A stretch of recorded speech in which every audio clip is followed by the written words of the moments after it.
All right, we're back. Episode is this episode 9? No, it's It's 7. Oh, uh-huh. okay. I'm all off. Forgive me. Welcome back, Howie Lennox. This is Women in Linux. I'm Tamika, and to I guess my left or right, however you're looking at the screen, is D. Yeah, however you're looking at it, double Dutch. All right, so let me open it up. If you haven't joined us before, we're Women in Linux, founders of Women in Linux. If you want to know more about us, you can hit us up on womeninlinux.org. If you would like to shop with us on womeninlinux.org, you can shop with us if you hit shop, see products. Also, you can request other items. We should put those up somewhere. We do have other items such as raglans, t-shirts, and so forth. If you want to check that out. Also, we have coffee mugs as well too. Stickers.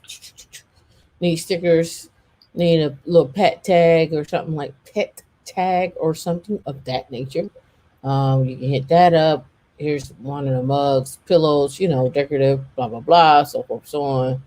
Hats, hoodies, gift cards, and just a little watch there. Um, Also on this site, if you want to donate, you can donate with your time, or you can donate by doing an interview for us for someone we want to have on a podcast. You can podcast, do that interview. You can write a blog. You could teach a class. You could talk about your journey. You can do a lightning talk. All are welcome. Pretty open on that. If you want to present a topic, or if it's something that you just feel like we haven't actually talked about, then hit us up. And last but not least, if you want to connect with us, you connect with us on Slack. This will get you signed up to the Slack account.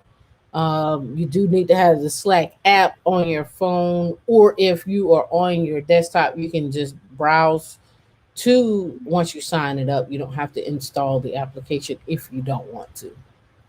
That's how I use it because it's a memory hog for me. All right. So this week is pretty explosive. We'll be talking about edge computing. We'll be talking about edge computing from the perspective of, I know Kevin had mentioned something about how in Slack, how do we get into the space industry when we're talking about the space computing.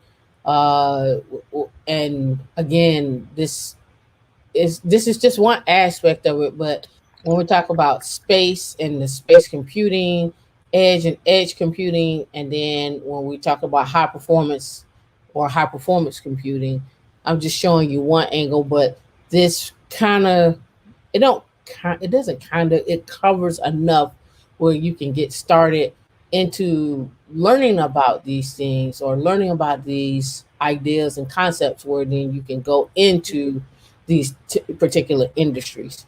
What better way to start than to start with the bang? And the bang is, what do the jobs look like, right? So let me bring this over.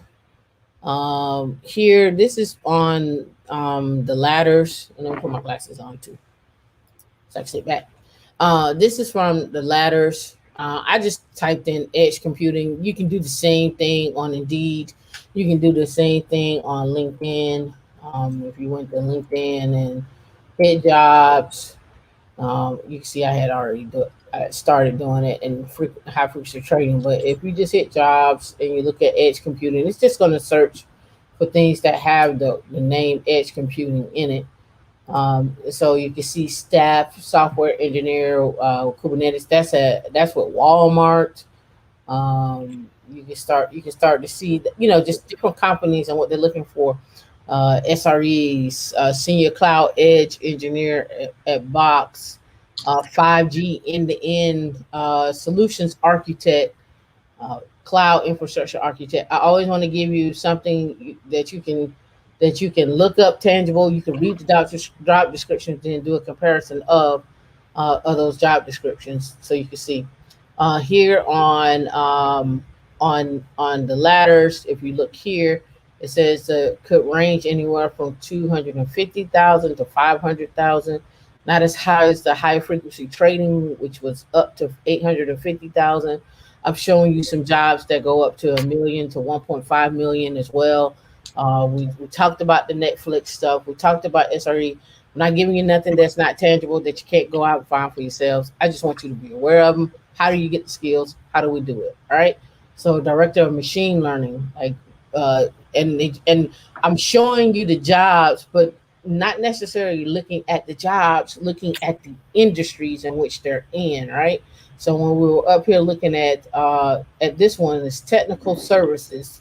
When we're looking at edge computing, when we're looking at director of machine learning, we're looking at the healthcare industry. I just want you to see what industries these span in, like in travel in. So when someone asking you what can you do with Linux, everything, consumer technology. Let's drop down here to Wind River, consumer technology. This is probably going to go back into just enterprise technical services and enterprise technology. So just look at the fields in which they're in. You don't think you need edge computing in the space industry? You don't think so? When you're thinking about that, yes, you do.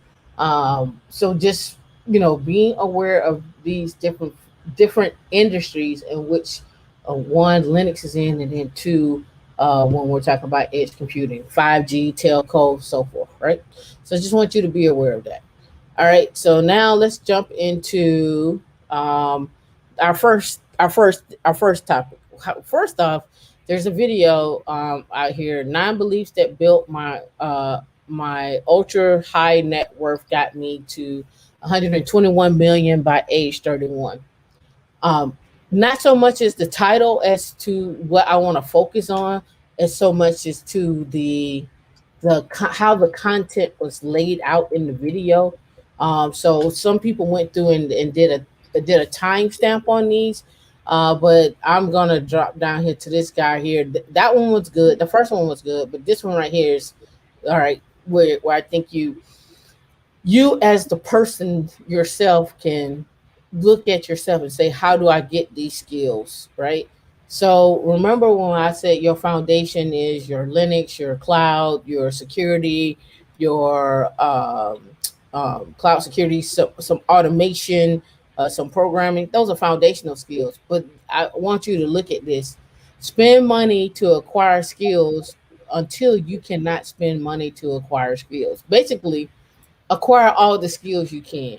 And in this video, he talks about um, being able to do everything within his company, and to the point where he didn't outsource everything, but he learned who he needed to hire and what skills they needed, so he can make sure he's hiring the right person. But also, you take this same knowledge and apply it to, say, you're going to work for a job, right? You're going to a job. Acquire as many skills as you can. Talent stacking and compounding domain expertise. I look at talent stacking as skill stacking. Uh, Stack as many skills as you can in different domains. You can become an expert, or you can be a generalist. You're gonna find things that come really easy to you, and things that are hard to you. But you'll find that path. You'll figure that out over time. Be responsible and open for your own lack of performance. Be the solution. Be accountable for what you need to do, right? Discernment and ability to judge, the hardest is the hardest to teach or to learn. And that is true. That is so true. Like when when you meet a person, like is there any eye contact? Is the person talking to you, or what's the reaction to the team? Are they welcoming when you're being introduced to the team? Guideline for skill sets at each revenue level. So basically, as you continue to grow, and you're a commodity, if you want to look at it that way. You may start out at 100,000, but there's a difference in you at 100,000, and there's a difference at you at 150, and there's a difference at you at 250. and there's a difference at 300. Those are different skill levels that you have to have when you stack those skills. I hope this makes sense. Drop a one in the comments if this is making sense to you. All right, and then it's here he's saying learn how to market and sell. Learn how to market and sell yourself. How do you sell yourself? How do you sell your skill sets, right? How do you become one to sell your skill sets? How do you put all how do if I asked you right now, if we brought you on a live right now, and if we brought you in right now, how would you sell yourself to me? How would you? What would be the thing that will make me want to hire you, right? And when I say hire you, you can look at yourself as a company. What would be the one thing that will want to make me hire you? Why should I hire you, right?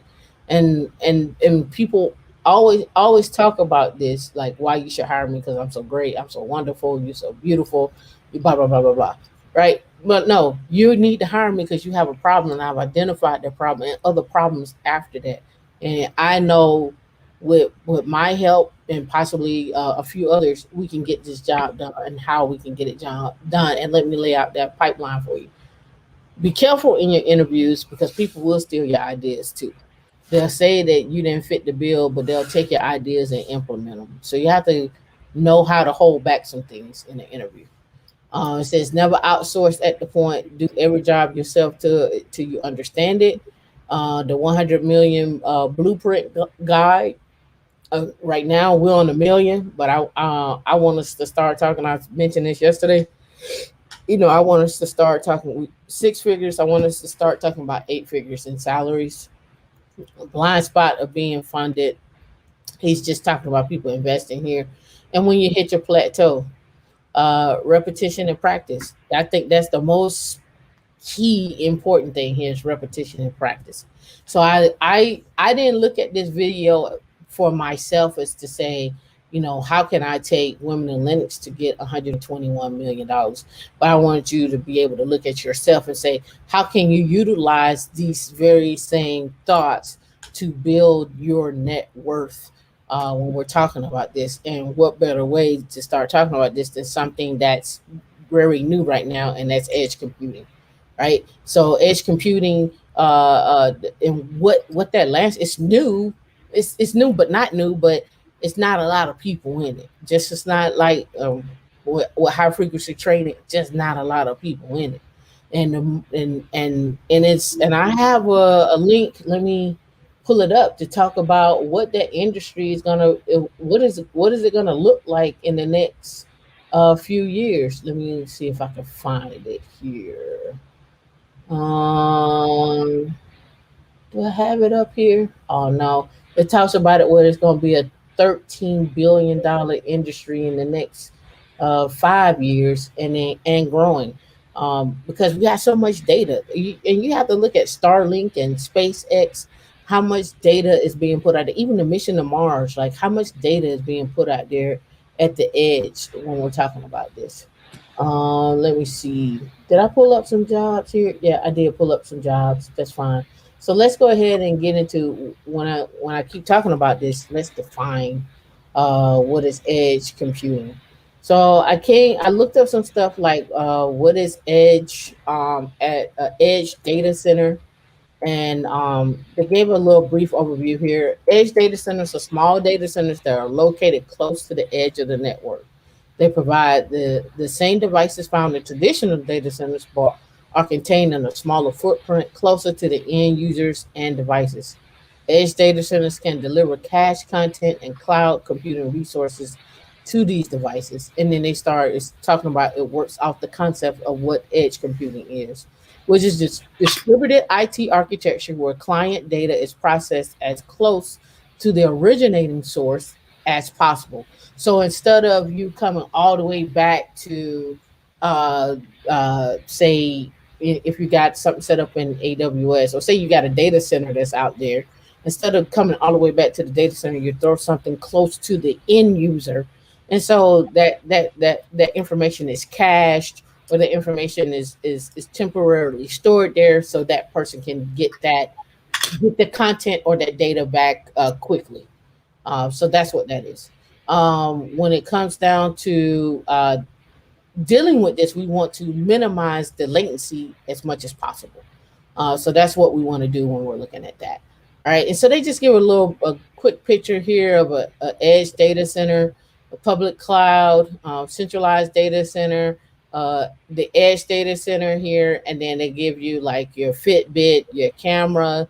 Remember IoT devices? We talked about this. Um, uh, this looks more like medical. I'm assuming that's what that is. Your phones, and then that looks like a printer to me at the edge, right? All right, so that's just a little bit. You can get into it like 5G and other edge data center use cases. They talk about 5G, telecommunication companies, IoT, healthcare, autonomous cars or autonomous vehicles, smart factories. Smart factories, edge data centers can be used for machine predictive maintenance as well as predictive quality management. It can also be used for efficiency regarding robotics and inventory management. All right. So then we're talking about characteristics of edge data centers: location, size, type of data, and deployment. And they just go on into a little bit more into this. I'm not going to read all of this stuff. I think you're starting to get an idea of this, but I just want you to be aware of this. All right. So here's another one where we talk about edge computing architecture. So what is the architecture of this looks like when we're talking about it? What is edge computing? Let's go into another definition. It's all about edge computing today. Different companies, how they look at it, how you can get in it. What does it look like? I started off with the salaries. I'll end with some of the salaries and so forth when we're talking about and what companies you can look at. So edge computing is composed of technology to take advantage of computing resources that are available outside the traditional and cloud data centers, such as such that the workload is placed closer to where the data is created, such that the actions can be taken in response to an analysis of the data. So machine learning and AI at the edge.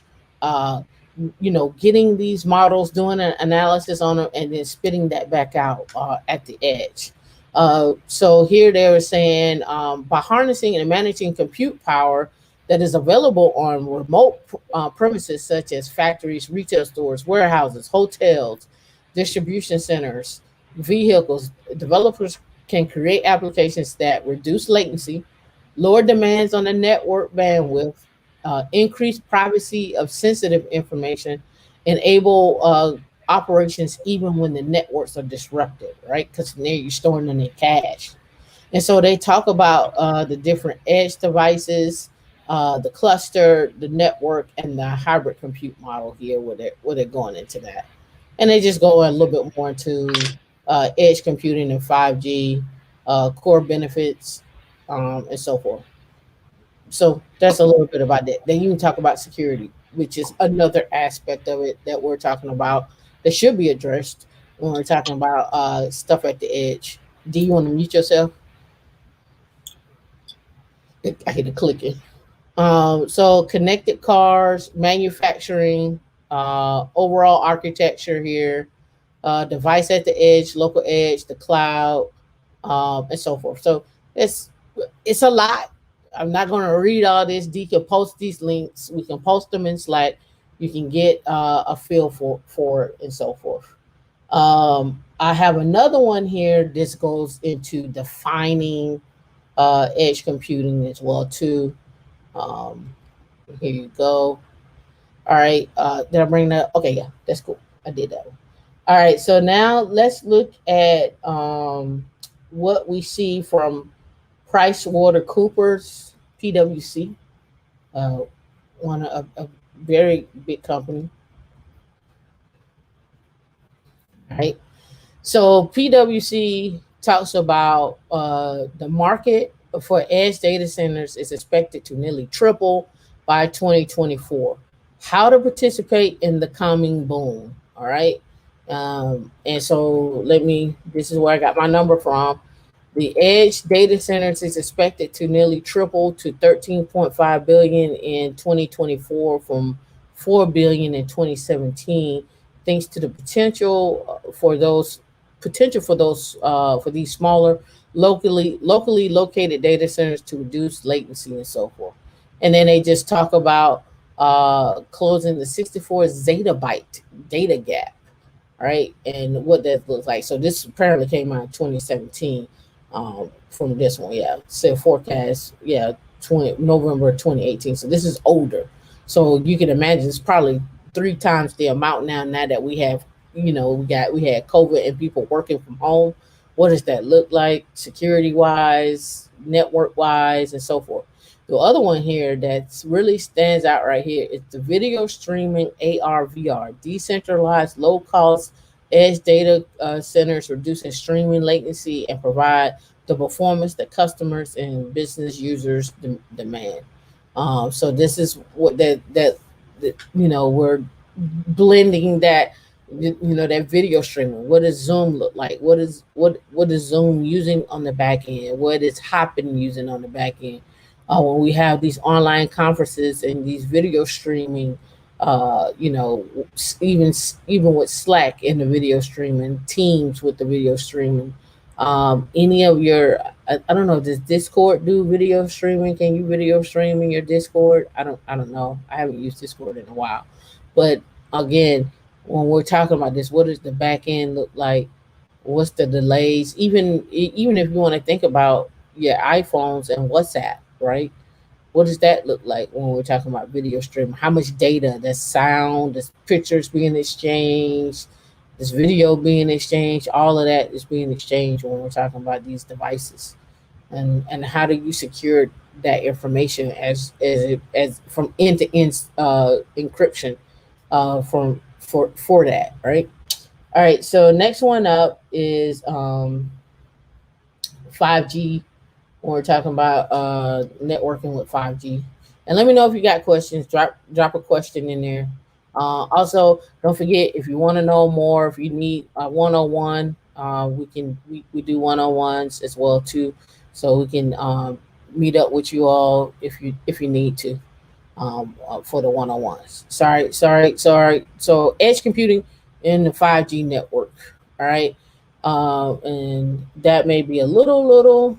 So let me go down here and cancel that and get on the page itself and blow it up. So, oh, it won't let me blow it up. That's what it is. That's fine. All right. So here, the need for edge computing.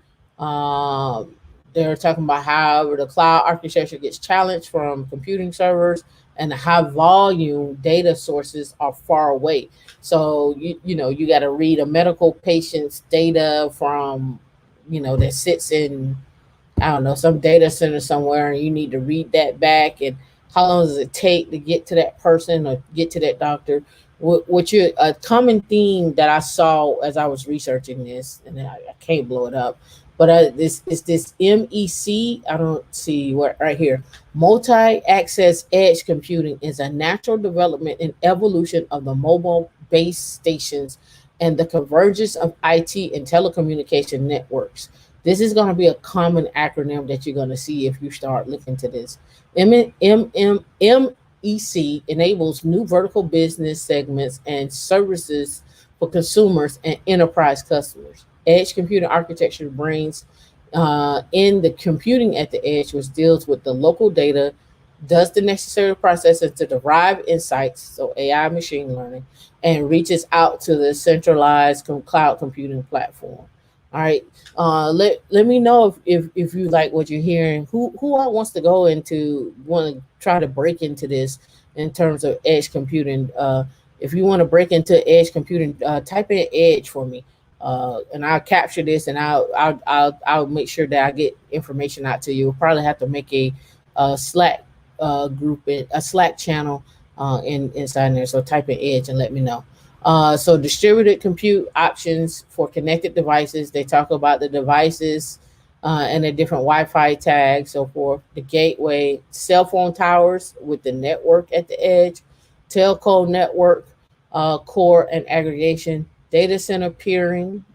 We talk about here, and then the different SaaS, right? So when we're looking at this is something that we're looking at in terms of what it affects, and again the 5G. So who all is aware of who's in the 5G space? Well, let me tell you, Ericsson is one. Um, I know I'm spelling the name wrong. Ericsson is one. I don't know how that came up. Let's go here.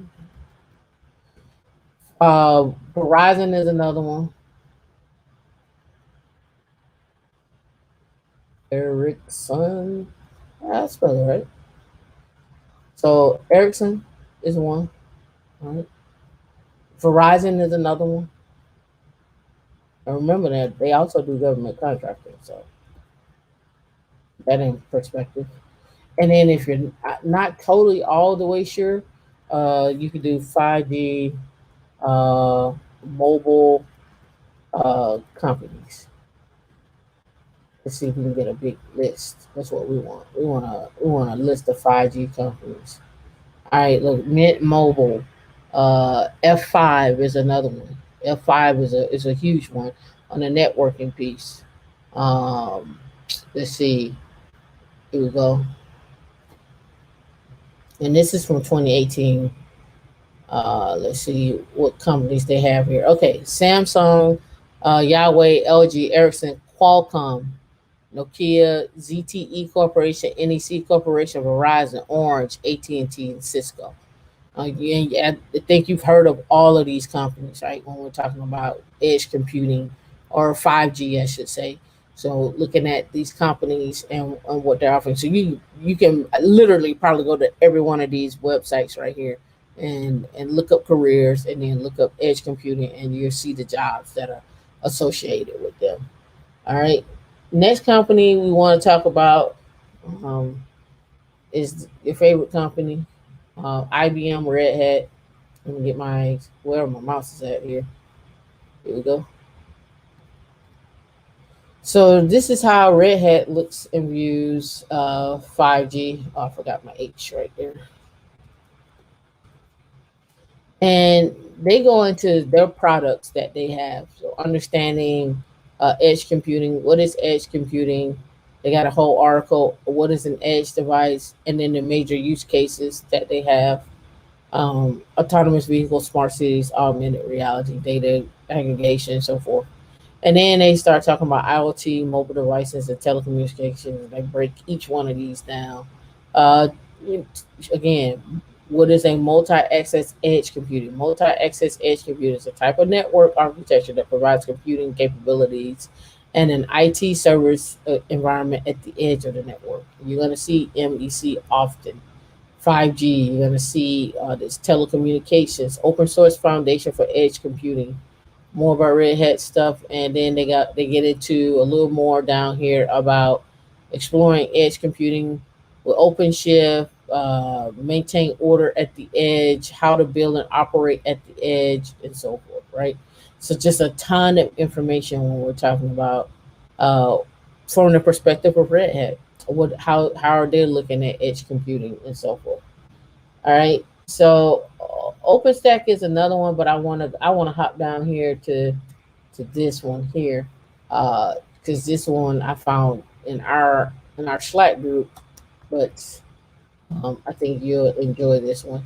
It's unlocking enterprise opportunity with 5G at the edge, and they have here Azure's private multi-access uh, uh, edge compute. Right, I'll open that in another tab, and then they get into just different how is Azure handling this, and they break it down: edge and radio devices, edge compute, edge network functions, edge services, and applications. Right, and then they go and what's missing out of all of this is security. I'm sure it's integrated probably in there, and they talk about the actual uh, industries: manufacturing, smart spaces, energy, healthcare, transportation, public and safety, health, retail, and then infrastructure. And then they go into what they have inside of the products and services that they offer. Let's go over here and look and see if this is a diagram. Yeah, so here they just talk about build and manage with confidence. Well, just they're breaking down each one of these levels here, and then they have the video analytics, basically solution architectures that they have them diagrammed out as well too. when you're talking about it, and then just the different products and services that they offer. And that's from the Azure perspective. AWS more than likely has theirs. GCP more than likely has theirs as well too. All right, so now um, let's look at some events in case you are like looking to like, okay, where else can I get more information? You can check out OpenStack website. OpenStack, OpenShift go hand in hand. You install OpenStack and then you can put OpenShift on top of it. But here, one of the big things that I think you should also be interested in is white papers when it comes to edge computing and the different industries and what just a glance. You don't have to read for like, oh my God, for you to be able to talk about it in an interview. Just read for just knowledge. You can skip around in there, and so they have a white paper for this particular website. So to you can post that. But here, let's go to the Linux Foundation, and they had a conference. All right, so here, speakers, keynotes, conference scheduled for Network and Edge Summit, Kubernetes on Edge Day 2021. And they go into a little bit about what that is that's coming up in California on the 11th. That would be KubeCon. But Linux Edge, Linux networking, and cloud native computing. They announced their full schedule for open networking and Edge Summit plus Kubernetes on Edge Day. And then they go into a little bit about the talks and who's going to do what, confirm keynotes, conference session highlights, and so forth. So they get all into it. You see right here, health and safety, right? The new COVID will come into play with that. All right. So just a little FYI on some of the events that are being held around it. All right. So here's another one. This is a summit as well too. Uh, let's go here. Make sure I don't have any questions. I see you, Kevin. I see you, Fatima. So here is the ARM Edge Computing. I don't know if anybody is familiar with ARM. I think ARM is being bought by Nvidia, right, for 40 billion. ARM bought uh, bought by Nvidia for 40 billion. Um, yeah, ARM to acquire for about 40 billion. I think there was some hiccups on that, but I think that's eventually got approved. Yeah, see why Nvidia acquisition should be approved. I think it got approved. I can't remember here recently, but again, you can see where we're going with Nvidia and ARM and being able to do things at the edge. Um, let me see. So yeah, they have a conference, ARM Edge Computing Summit. And so you can check that out if you just went to ARM on YouTube, and you probably can hit videos here or even playlists probably. And see, yep, see ARM Dev Summit, the developer competition, ARM Startup Day, ARM System Ready trophy presentations. They talk about solution, and here's some of the events that they've done in the past. All right, all right. So that's that one. Another event that you should be aware of is Open Infrastructure Day. Let's go here. So Open Infrastructure Day um, has a lot of contributors for it. Open Infrastructure Day, where they talk about why open source, OpenStack, but they get into their projects. So if you look at their projects here, Airship, making lifecycle management open infrastructure simple, repeatable, Kata containers, OpenStack, Starling, edge computing, infrastructure for high performance, ultra low latency applications. And this is actually a platform. We'll open that up here. And then they talk about Zool, for gating changes across multiple systems or repos. But let's go over here. When you look at this, you can see the platform. See, you install the low latency Linux, and then included in that low latency is upon that, above that stacking, Postgres, Calico, Docker, etcd, Keystone, Ceph, Horizon, so forth. This is all sounds like OpenStack to me. And then you have everything else above that, right? And they talk about scalable, the footprint size, and so forth. Let me see if we go up here to documentation. All right, welcome to Starling X. They actually go into the introduction, deployment planning, installation guide, security, data networks, node management, backup, admin tasks, distributed cloud, and so forth. So they had it all laid out for that particular one. And let's see. All right, so that was edge computing. We're still on edge computing, but now I want to talk about, say you want to go to school for this. Say you want to go get your master's or something like that, right? So you could do that. You can do computational and data science fellowships. There are several schools out there. If you just look up not computational, if you go look up edge computing or high performance computing um, scholarships, several schools offer full blown rides for this. It's just not a lot of people in the field. Is it's just it is what it is. But I just wanted to show you that those possibilities are there. You don't have to go to school for it. I'm just giving you options for those that are in school and like, oh, I want to get my master's. What should I get my master's in, or what could I get my master's in? That'll be tech focused as well. Cybersecurity is one, but here's another one. Here's a fellowship here, high performance computing fellowship. When we started about HPC, there is also one for Edge as well too. So I just want you to be aware of those.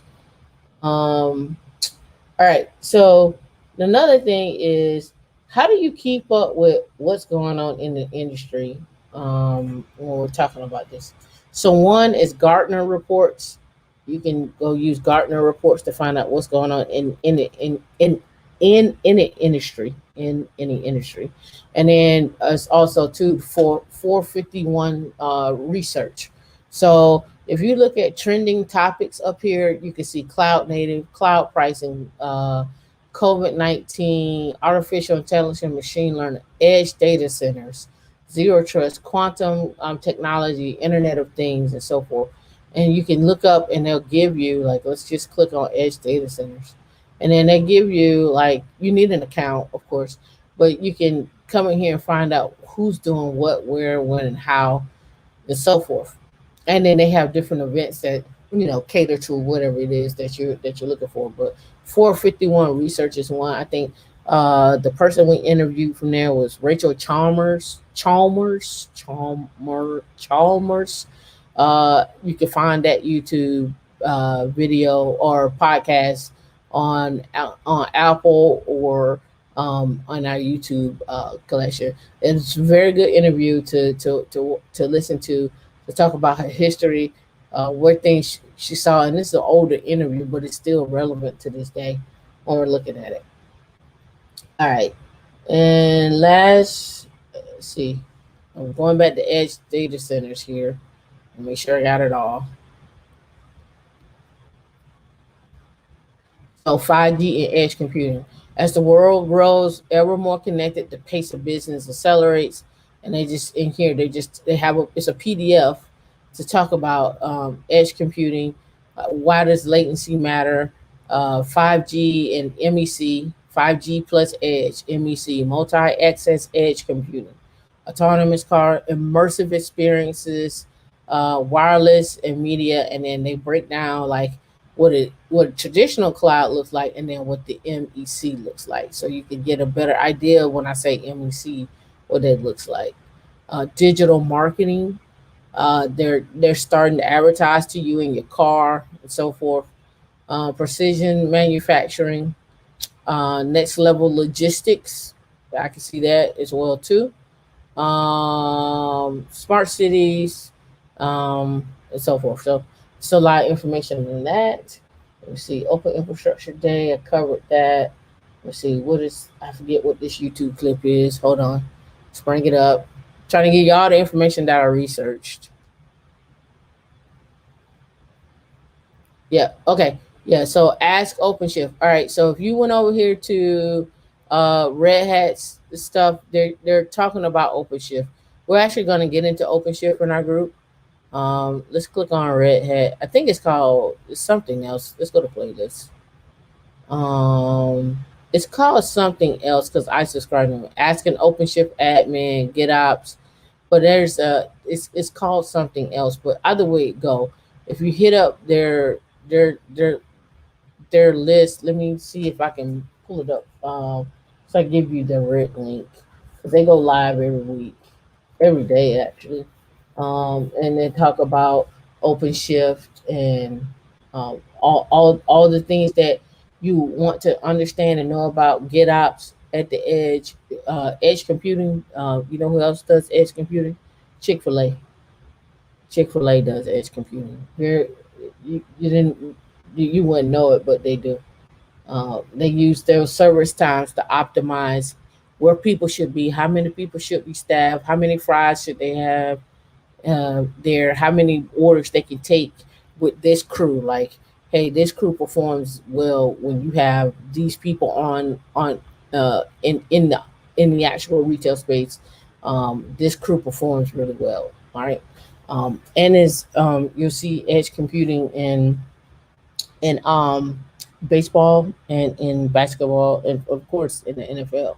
When we're looking at what angle and you should be throwing at, what's going on with your ankle, how to perfect, so forth and so on. So you get the idea. All right, but let me find this edge computing. D, you can come back in.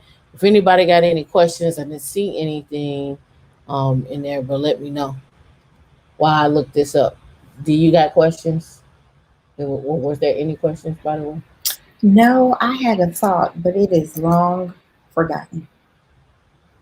It was way at the top of the show, I guess. I think it was in regards to skill stacking.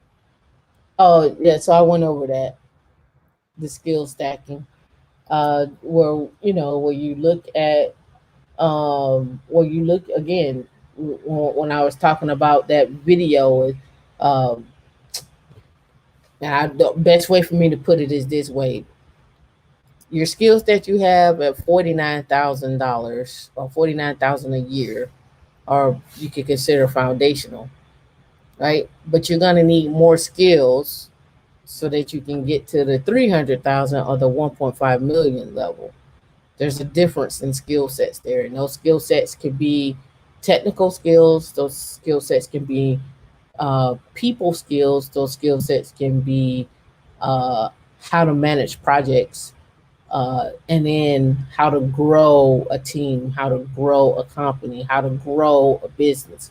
So that's why I say use that video as a guide on how you can maneuver inside of this tech space. That's all it is. You can listen to it, or you just read those excerpts that I had as a guide. Right. And in the meetups, I always mention that your skill sets, when you get them, they're like cousins. Like Linux is your first cousin, the first cousin. It's the oldest.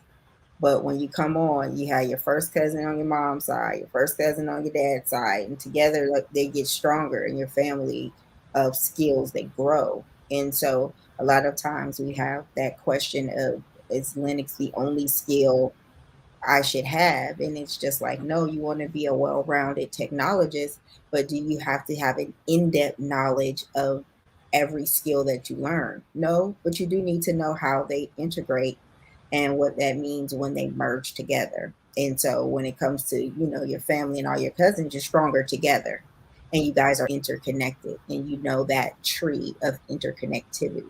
And so I think that is also a way to look at your skill stacking, hard skills, soft skills, and all that other good stuff. right? And so I went and found let me see. Let me put this over here. D, I just sent that to you. So Usenix is another place where you can get information. So a scalable and adaptive edge streaming processing engine. Uh, Again, Usenix is where you're gonna find your HP, HPC, high performance computing, your edge computing. Um, from a research standpoint, I want you to understand that a lot of these big companies have research. They hire people just to do research on this, right? That's all they do is research. So you don't think Intel, Google, Apple. Don't you think they aren't hiring PhDs to do this research? That's where you'll find where your PhD and stuff like that. That's all you're doing is just research. So when you look at these different scalable and adaptive edge streaming processing engine, there are people out there that are just they just get paid to do the research of it, just like you would in the medical field. Like, how can I make the USB port faster? Or how can I make the USB-C port faster? What's going to be the next type of port? What's going to give us that faster speed, that read and write that we crave? Right now it's to the point now when you plug up something, you can't wait 1 second. It's down to the milliseconds. Like, why it's so slow? You know, that's where we're at. So I just want you to be aware of that when we're looking at it. It's a lot of this is it gets into research as well, right? And then let's see if we can do edge computing research, right? So I can see research papers automatically come up. Horizon, Equinix, StackPath, and then you can go here and look up scholarly articles, right? To look out for, like, and then you can see, where these come from, right? UCI.edu, Science Direct, just when you're looking at these, you can look and find out who's doing the research. What are they talking about? Another place that you can always go and count on is the IEEE. I used to subscribe to them. When you want to look, they give different discounts and stuff like that being members, but they got so much information, scholarly information where you can do research, search standards, search technical articles, get in touch with people, join groups, conferences, the whole nine, whole different arena. The next one that you can get involved in is NSBE, National Society of Black Engineers. Uh, you can check their stuff out as well too if you want to go into doing like following up research and connecting with other engineers. Just when you just want to connect with different people on different levels, um, just another way to get your name out there, but start talking to people. And you see here they have conferences right here for IEEE, same way with in a National Society of Black Engineers as well too. All right, I think that covered everything that I had to cover for uh, edge computing. I think I covered every single thing. Let me double check.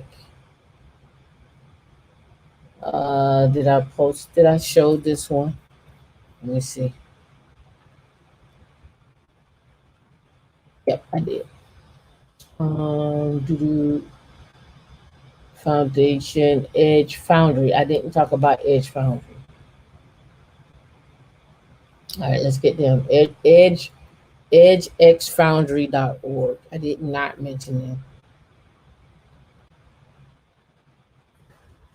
All right.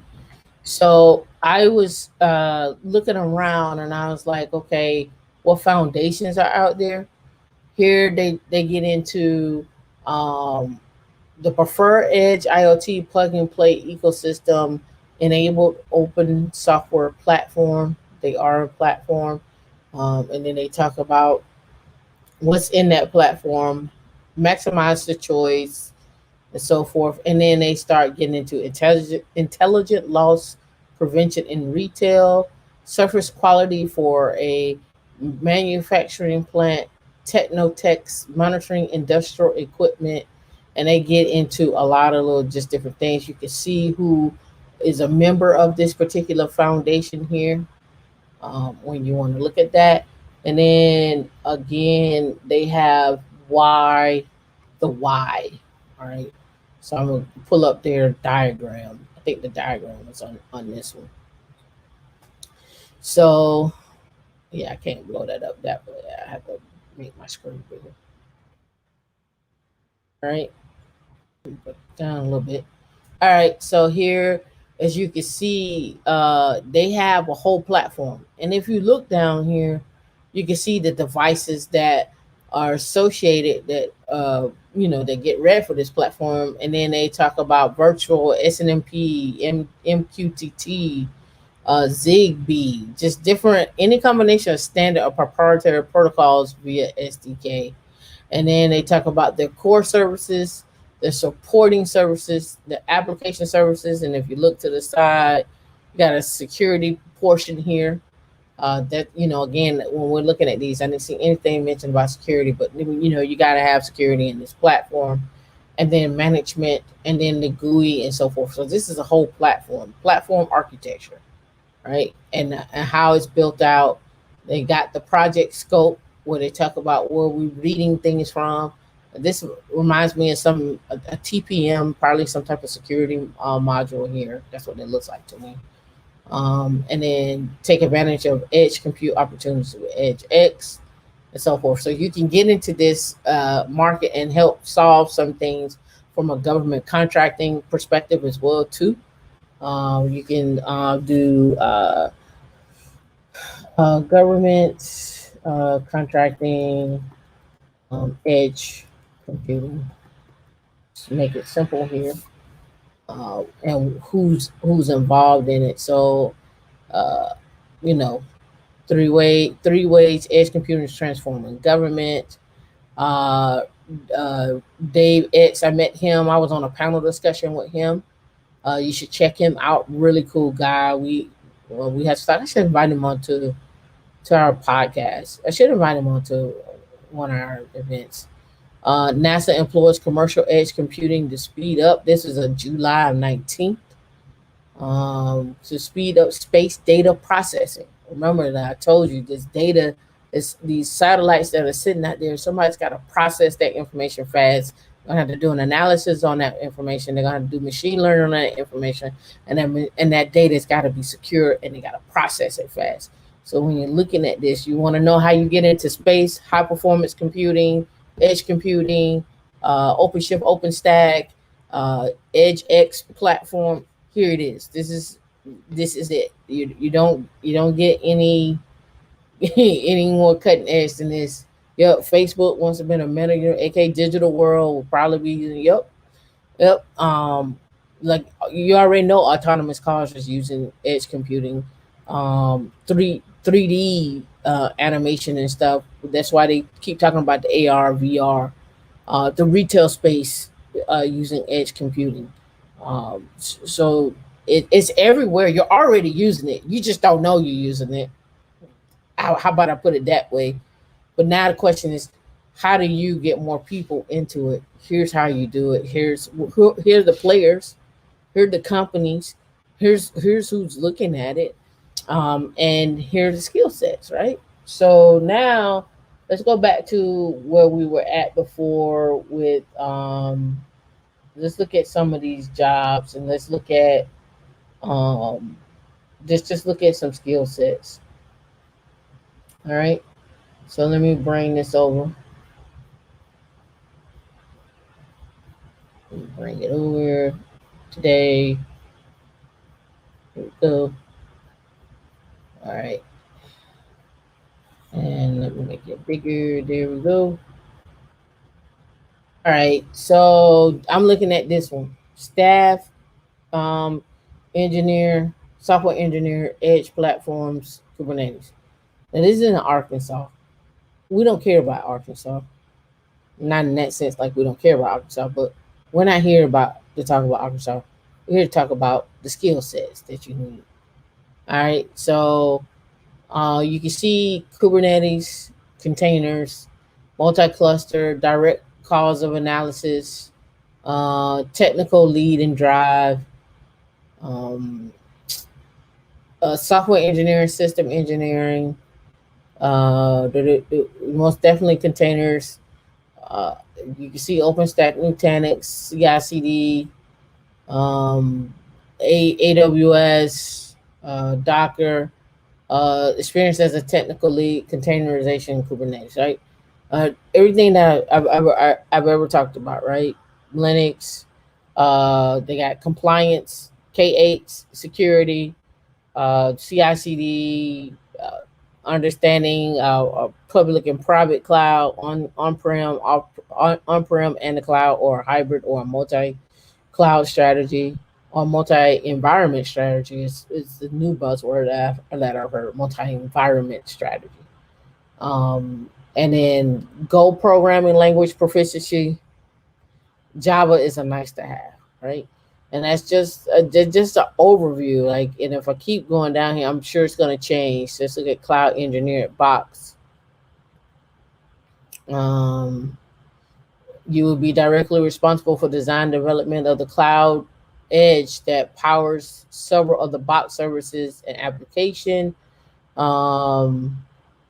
Let's see who you are. Experience at designing systems at the edge, ability to troubleshoot distributed systems, work in a cross-functional engineering or teams, Go, Python, Java, have experience working with technologies configuration like Ansible and Puppet, Docker, DNS, Git, stores, Zookeeper, load balancers, monitoring with Sensu and Wavefront, 5 years of experience. I don't see anything on here that mentioned that you needed to have a degree.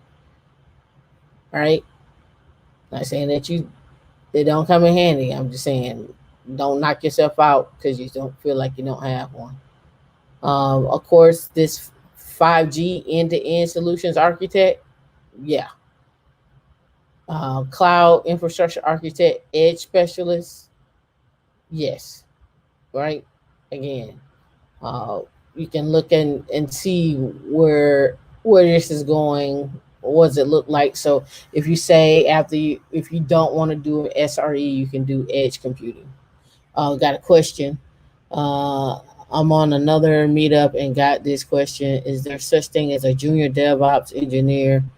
If not, what's the best first job leading to that? Yeah, they're a junior DevOps engineer. Yeah, no doubt. We just hired one. Basically, it's the same thing. Understanding uh, understanding how to use Git, pushing code, branching strategies, automation, uh, most definitely Linux, and then security as well. I throw security in there. I just think it gives you the competitive edge when we're looking at it. Good. Starting from your AWS, good. And shout out to Reggie, Reginald. I forget Reginald's last name. Cool Black Nerd. I saw your video on uh, uh, Lightfoot. The one Lightfoot. I saw that video. Thanks Mario for letting me know. That I did mentor him. He was able to 3x his salary. I mentor a couple of other people, and they got mentioned inside of Slack, and was able to 3x their salary. Like, and we're not talking like in 3 years. We're talking like in 2 to 3 months. These things I just know work. I've been using them. These are that I just know they work, and so I appreciate you all who follow the steps, who actually do the work, because it does take you putting in some work. I can only guide you, and then you got to put in the work. And I appreciate those that put in the work, where you're able to go from making 60,000 to making 180,000.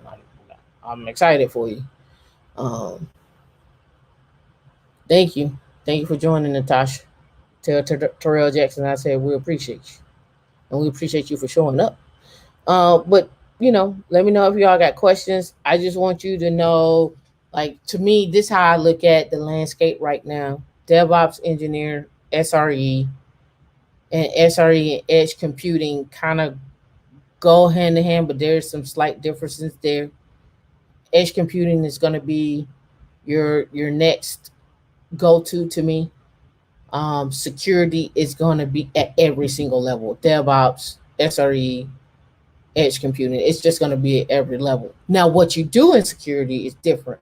Whether you do penetration testing, whether you do red team, blue team, purple team, whether you're a hacker, white, gray, black. DEF CON is coming up. I don't know if anybody's going to DEF CON. Um, those different conferences right there put you in a room with different people.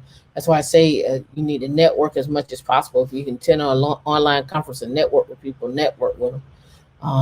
And also, when you are looking at these different career fields, go find someone who's written white papers or articles about them and follow them, and just get into like what they do and who they come in contact with, because that's really going to open up your mind to see who's in the field. Like I probably went over 20 companies, 25 companies just now that's doing edge computing, right? Apply for the jobs, get your skill sets up, stack your skill sets, and apply. That's really all I got. Do you got anything else?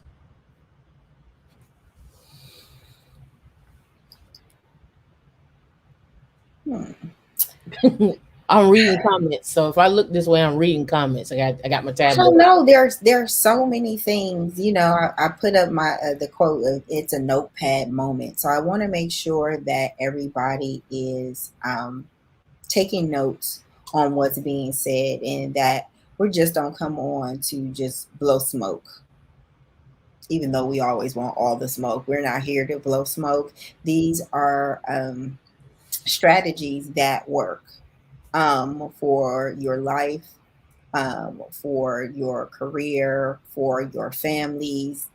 If you have, teenagers coming up, if you have, family members that are looking for skills, send them our way. Let them look at a couple of videos. Right now, we always say all of this stuff is free. Amazon's free, Google's free, all the education is free. We're just curators of the information at all times. But in order to forge your path, you have to have an open mind. This is not like when you first went to college and you're just like, hey, I'm going to college for computer engineering. 9 times out of 10, you don't even need a computer engineering degree. You just need to know how the pieces connect, period, point blank, and to put the time in a little bit every day for yourself, and you'll see the results. But it's also a mindset, is that it's not going to be, if you're comparing yourself to Tamika at the end of the day, that's just not a fair assessment for yourself. Now, if you've been in the computer, in the technology field, and you are already an SRE, then I can definitely say that. If you are a system administrator, then of course, if you're adding new skills, but at the end of the day, you may know everything that has to do with mainframes. But when you're coming over into the Linux lane, it's still different. You're learning a new skill. So I say that to say, don't beat yourself up if you don't get all the concepts in an hour. We're here to give you the 360 view of technology, and what that looks like. And today is edge computing, and how that edge computing intersects with all things technology. Yeah. So I know you, and you're welcome, Francisco. Mary, you had asked about the Anaplan software and Salesforce. I don't know about Anaplan software. That's why I asked you to drop the link. I'm not familiar with that. As far as Salesforce training, Salesforce is always around. So let me give you some background on certain things. And I've said this before. Uh, uh, Amazon wasn't So when you think about Amazon and you think about who handles their back end, their payroll, they're this, that, and that, they just recently got off of Oracle in terms of who was handling their back end. I think maybe about 3 or 4 years ago, right? So when I look at Salesforce, you look at Salesforce from a perspective of who's able to handle the back end of major companies. And what does that look like? So what I did was I just went to levels FYI, levels yeah FYI to find out what does that look like. So compensation at Salesforce, um, software engineer, product manager, software engineering manager, sales, solutions architect, marketing, management consultant, so forth, right? But I also wanted to give this aspect as well too. We talked about this before. You're looking at edge computing, and you in any of these fields, you also should be looking at sales engineering, because those sales engineers are actually pushing uh, that 300, that 500, a million as well too, because they're able to talk about the products or the solutions that may be needed for a particular customer, but not necessarily be the ones implementing it, right? So there's a little nuance there. So when get, and then in some cases you do help implement it, but you're not the domain expert when it comes to say, hey, I need to understand how MEC works or what have you. You may not be a domain expert, so you may bring in other experts to help you, other engineers to help you with that customer to solve that problem. So I just want you to be aware of that.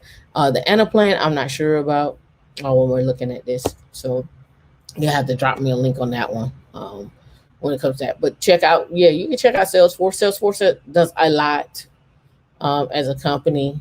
Let me get out of this full screen here, and you can go Salesforce careers, and just click on careers here, um, and let's go to global career, and then search for jobs. I'm a one word person. Oh, they use Workday. Awesome. All right, so let's go back and blow this up again. Let's make this a little bigger. Right? So you can see digital architect, public, digital acceleration architect, public sector, federal. So you can see they're on the government contracting side, or it could be the actual state and local government. So I just do one words. I just do one word, type back, see what pulls back for Linux. You can do the same thing if you did something like a one word, like security,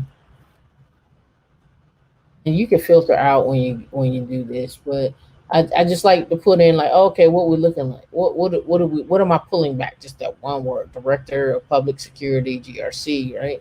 The infrastructure security engineer, senior enterprise security engineer, lead senior infrastructure security engineer. So you can see what what I'm pulling back there. Say that you want to look at sales. Let's just type in sales. All right, sales director, sales development representative, senior sales operation manager with Tableau sales program. Um, some places out of Chicago, commercial sales, Vietnam, future for sales strategy associate, just different things like when you uh, when you're typing in these on these companies career things. Don't go for one word, go for multiple words. Like I would even type in Ansible, right? See what's pulling back. Type in Kubernetes. See what you get back. Director of Product Management, Kubernetes Cloud Application Platform. See, I just typed in 4 or 5 different words and just got different results, right? So play around with these things for these different ones. Let's see. Yeah, networking is always strong. I think for me, I think networking gets embedded in Linux, and firewall rules or firewalls gets embedded in there. Knowing how to subnet, VLSM, variable length subnet masking, um, understanding what ports it's an art to understand the different ports that something run on. Um, Understanding where you can set up a port, an application to run on a Linux bot, and you can give it a particular port to run on. Understanding what ports are reserved, understanding how to do networking, how to subnet something, how to do subnets in AWS, how to do subnets in, um, and people have network engineers that they hire for that. So that all that helps. But understanding how data moves, I always tell you, understand how data moves and how encryption works end to end. It helps. Uh, let's see what else we got here. Um, in general, it is a bad sign if companies are offering technical training for a particular technology. How do you know what's hot versus what's ancient? Everything is ancient. If you really want to be honest, everything is ancient. If you want to be honest, and I'm saying that from the perspective of this: networking is networking. Linux operating system is the Linux operating system. We've been using it for decades. It's all ancient if you want to look at it that perspective. It's all new by what an update or some tweak that someone's done, or a new improvement in the kernel, or new improvement in the drivers or the modules or something of that nature. When we talk about things being new versus old, we can say COBOL is old, right?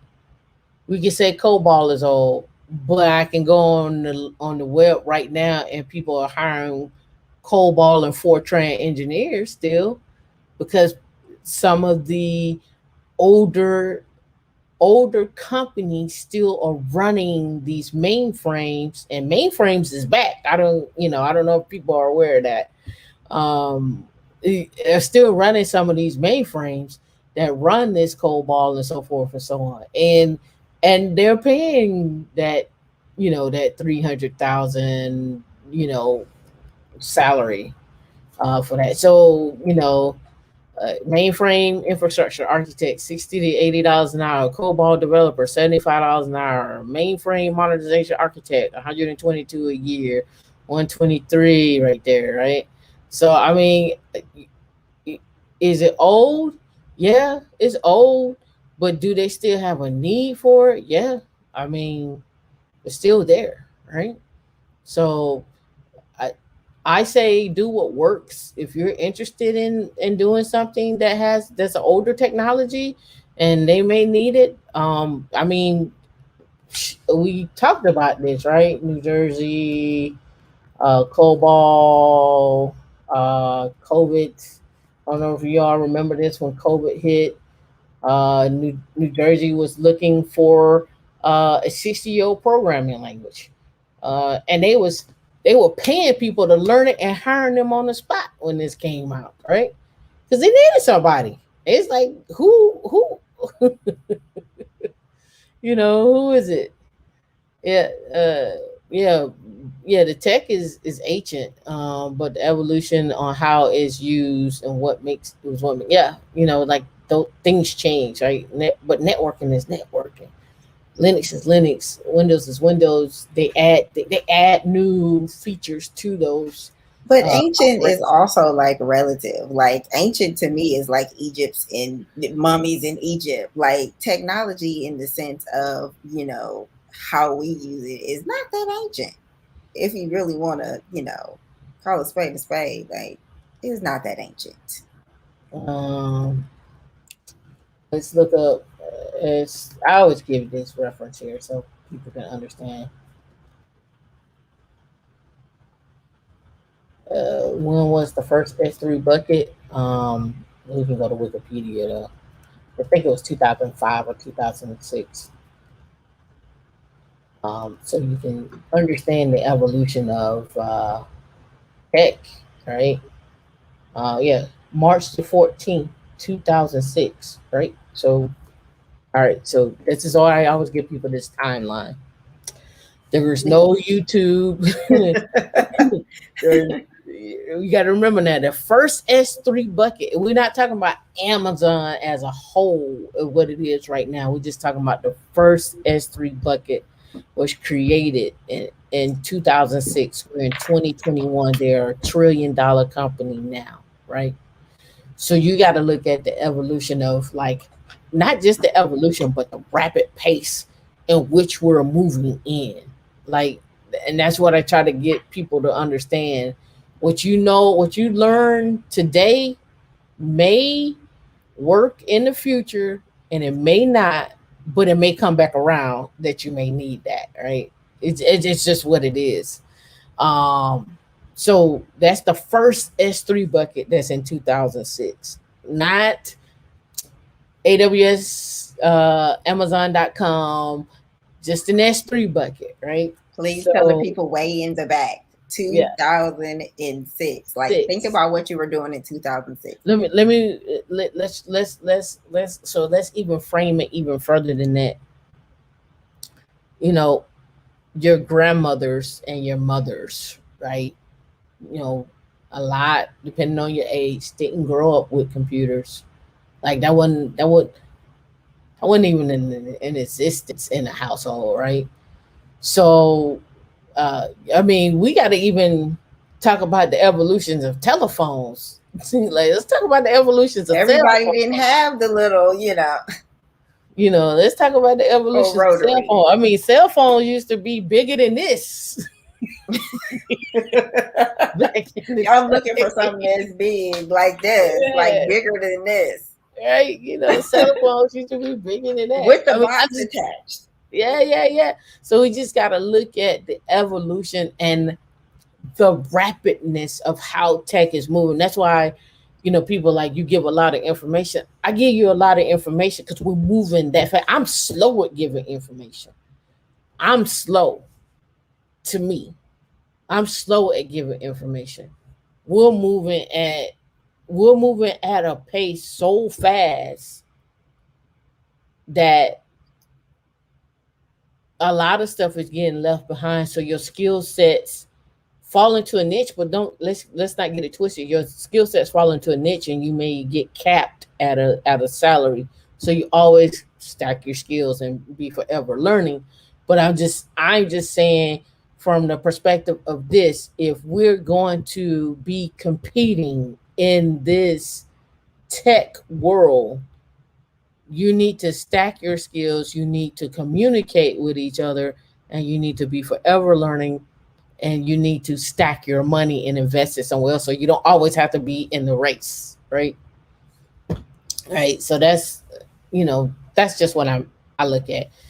Even the if we look at YouTube, I don't think YouTube didn't come out until 2006, if I'm not mistaken.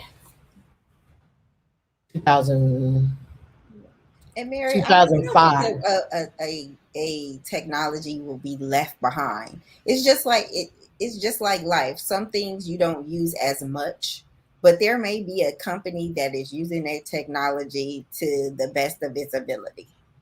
Like you'll be surprised about how many institutions that we depend on for our life, our lives, like our banking institutions, use legacy systems that they are Mhm. literally being held together by fumes and Paparazzi wires users. and people that are like, I am so ready to retire, or let me come out of retirement so I can get this money because I want to buy a Winnebago. Like, it's all pretty relative. So don't go in to say I want to do the hottest thing, because the hottest thing might not be the high paying thing, like, for still, for a long time, it's everybody's pushing programming and coding. You can work for Google, you can work for Facebook, but $60,000 in California is not a lot of money to live. But if you're working and living on Google's campus, they're subsidizing your food, your entertainment, your lifestyle, because now they've put you on campus where you're 60,000, you can stack a little bit more.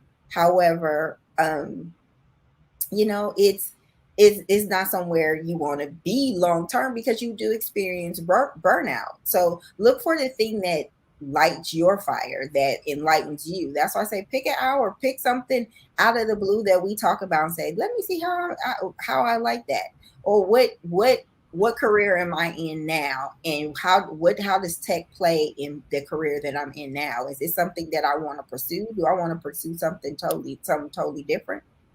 So it's all relative. Yep. And the last little thing I wanted to add was this right here. Right. I want you to I just want you to peep history. So 2005, 16 years ago, YouTube was founded, right? And it has now, and this was in 2020. That was in 2020. We don't even know what it's like in 2021 right now. It had 2 billion users. 2 billion users. And its revenue is $19.8 billion. So in 16 years, you have to look at, like, okay, what the freak was I doing for 16 years? And what did I create that I don't have $19 billion? I ain't saying beat yourself up. I'm just stating, like, that's how I look at it, right? Like, what did I miss? What I knew? Life happens. And you were busy getting the skills that you have right now in that life. Like, Right. you were building your career. So don't ever discount yourself. No. I'm not discounting. I'm just saying people in general. uh, I hear that a lot, especially now with a lot of YouTubers and Instagrammers. I hear a lot of my friends, my colleagues, and my cohorts was like, "Man, where was I at?" And I'm just like, man, when we were in our 20s and 30s, we had all the high tech technology. I mean, I had the Nextel chirp phone. When I was 16, I had a pager. I had a cell phone when it first came out. I'm like, I had a two-way pager. And I said, you had a camera. And I said, you made your first $1 million. I said, you were YouTube before YouTube. You documented everything that went on in the music business, and you made yourself a VHS and you sold it and you made money.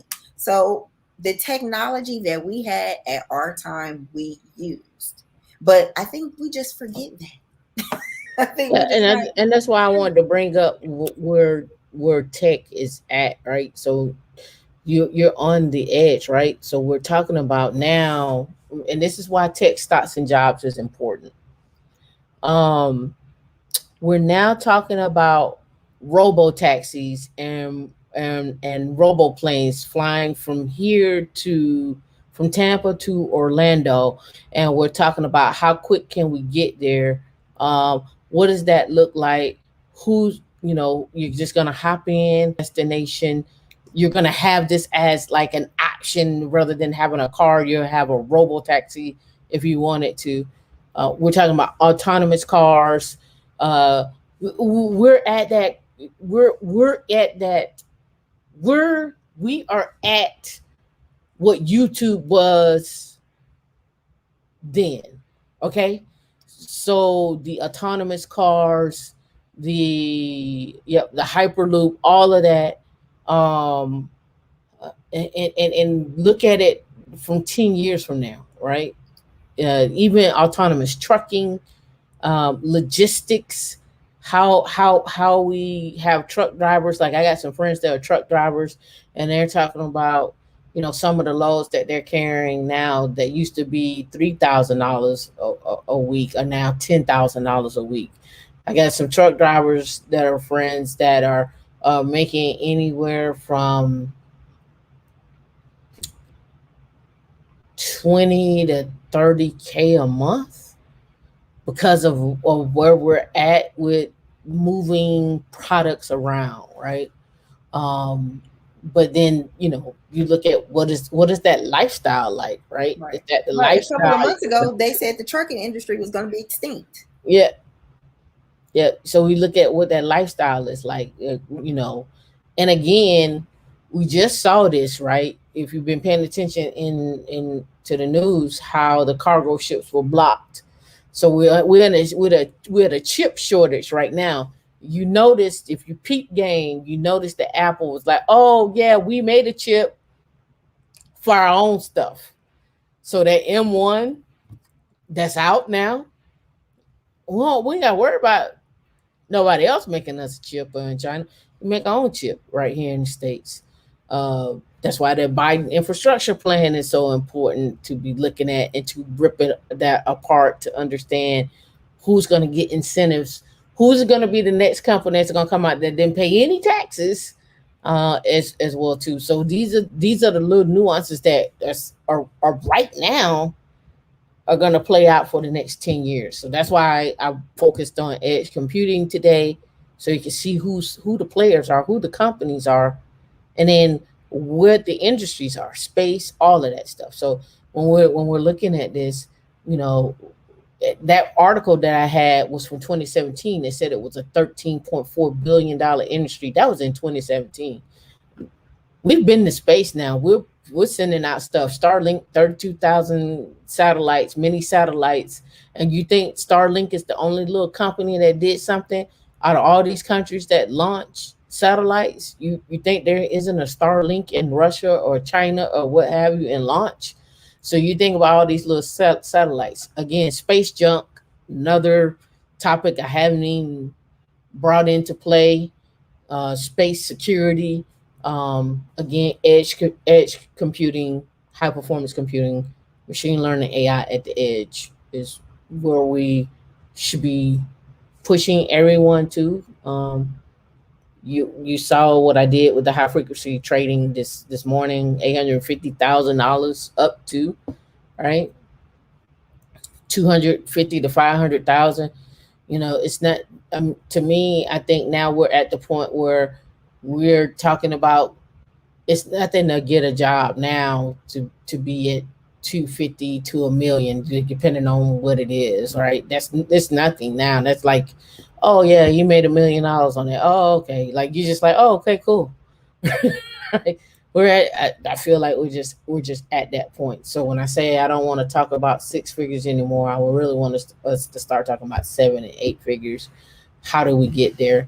And you can do, and I put this article out there where they were showing where the tech industry matches some of the entertainment and NFL players in terms of salary. Like, when we're not talking about the 20 million, but the 1.5 million, absolutely.